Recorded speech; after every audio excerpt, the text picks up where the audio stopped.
ಚಾನೆಲ್ಗೆ ಸ್ವಾಗತ. ಬೊಮ್ಮನಹಳ್ಳಿ ವೆಂಕಟಶ್ಯಾಮಪ್ಪ ಅವರು ಪ್ರಭಾವತಿ ಕುಮಾರ್ ಅವರ ನಾಯಿಗೆ ಮಟನ್ನಲ್ಲಿ ವಿಷವಿಟ್ಟು ಕೊಲೆ. ಮಂಚೇನಹಳ್ಳಿ ತಾಲೂಕಿನ ಬೊಮ್ಮನಹಳ್ಳಿ ಗ್ರಾಮದ ವೆಂಕಟಶ್ಯಾಮಪ್ಪ ಹಾಗೂ ಅವರ ಮನೆಯವರೇ ಇದೇ ಗ್ರಾಮದಲ್ಲಿ ವಾಸಿಸುತ್ತಿರುವ ಕುಮಾರ್ ಅವರ ನಾಯಿಗೆ ಮಟನ್ನಲ್ಲಿ ವಿಷವಿಟ್ಟು ಕೊಲೆ ಮಾಡಿದ್ದಾರೆ ಎಂದು ಮಂಚೇನಹಳ್ಳಿ ಪೊಲೀಸ್ ಠಾಣೆಯಲ್ಲಿ ದೂರು ದಾಖಲಿಸಿದ್ದಾರೆ. ಈ ಸಂದರ್ಭದಲ್ಲಿ ಪ್ರಭಾವತಿ ಮಾತನಾಡಿ, ಗುರುವಾರ ರಾತ್ರಿ ನಮ್ಮ ಮನೆ ಬಳಿ ಇರುವ ಗಿಡದ ಕೆಳಗೆ ನಮ್ಮ ಊರಿನ ವೆಂಕಟಶ್ಯಾಮಪ್ಪ ಹಾಗೂ ಅವರ ಮನೆಯವರು ನಮ್ಮ ನಾಯಿಗೆ ಮಟನ್ ವಿಷ ಬೆರೆಸಿ ಇಟ್ಟ ಪರಿಣಾಮ ನಾಯಿಯು ಸ್ಥಳದಲ್ಲೇ ಸಾವನ್ನಪ್ಪಿದೆ. ವಿಷ ಇಡುತ್ತಿರುವ ಸಂದರ್ಭದಲ್ಲಿ ನಾವುಗಳು ನೋಡಿದ ತಕ್ಷಣ ನಾವು ಹಿಡಿದುಕೊಂಡಾಗ ಅವರು ನಮ್ಮ ಮೇಲೆ ದೌರ್ಜನ್ಯ ಮಾಡಿ ಹಲ್ಲೆ ಮಾಡಿದ್ದಾರೆ ಎಂದು ಆರೋಪಿಸಿದರು. ಘಟನೆ ನಡೆದ ತಕ್ಷಣ ಮಂಚೇನಹಳ್ಳಿ ಪೊಲೀಸ್ ಠಾಣೆಯಲ್ಲಿ ದೂರು ದಾಖಲಿಸಿದ್ದೇವೆ. ಅದೇ ರೀತಿ 1.5 ತಿಂಗಳು ಹಿಂದೆ ನಮ್ಮನೆಯಲ್ಲಿರುವ ಹಸು ಸಹ ಇದೇ ರೀತಿ ಸಾವನ್ನಪ್ಪಿದೆ. ಆಗ ನಾವು ನೋಡಿಕೊಂಡಿರಲಿಲ್ಲ.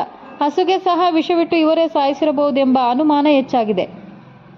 ಆದ್ದರಿಂದ ಸಂಬಂಧಪಟ್ಟ ಅಧಿಕಾರಿಗಳು ಈ ಬಗ್ಗೆ ಗಮನ ಹರಿಸಿ ನಮಗೆ ಕಾನೂನು ರೀತಿಯಲ್ಲಿ ನ್ಯಾಯ ಒದಗಿಸಬೇಕೆಂದು ಮನವಿ ಮಾಡುತ್ತೇವೆ ಎಂದು ಅಳಲು ತೋಡಿಕೊಂಡರು. ಇದೇ ಸಂದರ್ಭದಲ್ಲಿ ಕುಮಾರ್ ಮಾತನಾಡಿ, ಬುಧವಾರ ರಾತ್ರಿ ಸುಮಾರು 7:20 ಸಮಯದಲ್ಲಿ ವೆಂಕಟಶ್ಯಾಮಪ್ಪ ಎಂಬುವರು ಮಟನ್ನಲ್ಲಿ ವಿಷ ಬೆರೆಸಿ ನಮ್ಮ ನಾಯಿಗೆ ಇಡುತ್ತಿದ್ದರು. ತಕ್ಷಣ ನಾವುಗಳು ನೋಡಿ ಯಾಕೆ ಏನು ಅಂತ ಕೇಳಿದಾಗ ಅವರು ಗಂಗಾಧರಪ್ಪ ಸೇರಿ ನಮ್ಮ ಬಟ್ಟೆಗಳನ್ನೆಲ್ಲ ಅರೆದು ನಮ್ಮನ್ನು ಹೊಡೆದಿದ್ದಾರೆ. ನಾಯಿ ಸಹ ವಿಷ ತಿಂದು ಸಾವನ್ನಪ್ಪಿದೆ. ಹಾಗಾಗಿ ನಮಗೆ ಕಾನೂನು ರೀತಿಯಲ್ಲಿ ನ್ಯಾಯ ಒದಗಿಸಿಕೊಡಿ ಎಂದು ಮನವಿ ಮಾಡಿದರು. ಇನ್ನು ಮಂಚೇನಹಳ್ಳಿ ಪೊಲೀಸ್ ಠಾಣೆಯಲ್ಲಿ ದೂರು ದಾಖಲಿಸಿಕೊಂಡು ಮುಂದಿನ ಕ್ರಮ ಕೈಗೊಂಡಿದ್ದಾರೆ. ವರದಿ ಶಶಿಕಿರಣ್ ಎಸ್, ಮಂಚೇನಹಳ್ಳಿ. ರಾತ್ರಿ 7:20 ವೆಂಕಟಶ್ಯಾಮಪ್ಪ ಅನ್ನೋರು ಹಿಂಗೆ ರೋಡಲ್ಲಿ ಬಂದುಬಿಟ್ಟು ಮಟನ್ ತಗೊಂಬಂದ್ಬಿಟ್ಟು ಅದರಲ್ಲಿ ವಿಷ ಬೆರೆಸಿ ಇಲ್ಲಿ ಹಾಕಿದ್ರು. ತಕ್ಷಣಕ್ಕೆ ನಾವು ಹಿಡ್ಕೊಬಿಟ್ಮೇಲೆ ನಮ್ಮ ಮೇಲೆ ಹಲ್ಲೆ ಮಾಡಿ ಬಟ್ಟೆ ಎಲ್ಲ ಹರಿದಾಕಿ ನಮ್ಮನ್ನೇ ಹೊಡೆದಿದ್ದಾರೆ. ಆ ಮಗ ಗುಂಡೆತ್ಕೊಂಡ್ಬರ್ತಾನೆ, ಗಂಗಾಧರ ಅನ್ನೋನು. ಆಗ್ಬಿಡ್ತೀನಿ ನಿನ್ನಿಂದ ಏನಾಗೋಗ್ಬಿಡ್ತೈತೆ ಅಂತ ಹೇಳ್ಬಿಟ್ಟು ಗುಂಡೆತ್ಕೊಂಡ್ಬರ್ತಾನೆ. ನಾವು ಉಬ್ಬಂಟಿಗಾರರು, ನಾವೇನು ಮಾಡೋಕ್ಕೂ ನಮ್ಗೆ ಆಗ್ತಾಯಿಲ್ಲ. ನೀವೇ ನ್ಯಾಯ ದೊರಕಿಸ್ಕೊಡ್ಬೇಕು. ನಮ್ಮ ಹೆಸರು ಪ್ರಭಾವತಿ ಅಂತ. ರಾತ್ರಿ ನಮ್ಮ ನಾಯಿಗೆ ವಿಷ ಇಕ್ಕಿದ್ದಾರೆ ಬಂದು ನಮ್ಮ ಮನೆ ಹತ್ರ.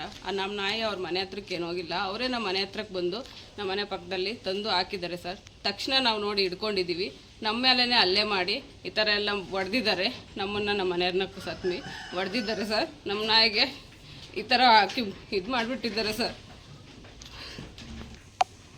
ಸ್ಟೇಷನ್ನಲ್ಲಿ ಕಂಪ್ಲೇಂಟ್ ಕೊಟ್ಟಿದ್ದೀವಿ. ತಕ್ಷಣ ಹೋಗಿ ಏನಂದ್ರೆ ಕಾನೂನುಬದ್ಧವಾಗಿ ನಮಗೆ ಅದಕ್ಕೆ ಪರಿಹಾರ ಮಾಡಿಕೊಡಿ ಸರ್, ನಮಗೆ ನ್ಯಾಯ ಮಾಡಿಕೊಡಿ.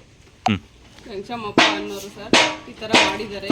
ಬಂದು ವಿಷ ಬೆರೆಸಿ ಮಟನ್ನಲ್ಲಿ ಇಕ್ಕಿದ್ದಾರೆ. ನಮ್ಮ ಹಸುಗೂ 1.5 ತಿಂಗಳು ಮುಂಚೆ ಇದೇ ಥರ ಮಾಡಿದ್ದಾರೆ. ರಾತ್ರಿ ಚೆನ್ನಾಗೈತೆ, ಬೆಳಗ್ಗೆ ಎದ್ದಿದ ತಕ್ಷಣ ಸತ್ತೋಗಿದೆ ಸರ್. ಏನು ಅಂತ ಗೊತ್ತಾಗಿಲ್ಲ ನಮಗೆ. ಇವಾಗ ತಕ್ಷಣ ನೋಡಿದ ತಕ್ಷಣ ನಮಗೆ ಗೊತ್ತಾಗಿ ಹಿಡ್ಕೊಂಡಿರೋದಕ್ಕೆ ನಮ್ಗೆ ಈ ಥರ ಬಟ್ಟೆ ಎಲ್ಲ ಹರಿದ್ಬಿಟ್ಟು ಹೊಡೆದ್ಬಿಟ್ಟು ಅವ್ರ ಮಗನೂ ಬಂದು ನಮ್ಮನ್ನು ಕಲ್ ತಕ್ಕೊಂಡು ಹಾಕಿ ಹೊಡೆದು ಹೋಗಿದ್ದಾರೆ ಸರ್. ನಮ್ಮನ್ನು ಹಸುಗೂ ಅವರೇ ಈ ಥರ ಮಾಡಿದ್ದಾರೆ ಸರ್. ನಮ್ಗೆ ಅನುಮಾನ ಬರ್ತೈತೆ. ನಾಯಿಗೆ ಈ ಥರ ಮಾಡಿರೋದಕ್ಕೆ ಹಸುಗೂ ಇವರೇ ಮಾಡಿರೋದು ಅಂತೇಳಿ ನಮ್ಗೆ ಅನುಮಾನ ಬರ್ತೈತೆ ಸರ್. ಈಗ ಪೊಲೀಸರು ಎಂಕ್ವೈರಿ ಮಾಡಿ ಕಾನೂನುಬದ್ಧವಾಗಿ ಅವ್ರಿಗೆ ಶಿಕ್ಷೆ ಆಗಬೇಕು ಅಂತ ನಾವು ಕೋರ್ತಾ ಇದ್ದೀವಿ ಸರ್.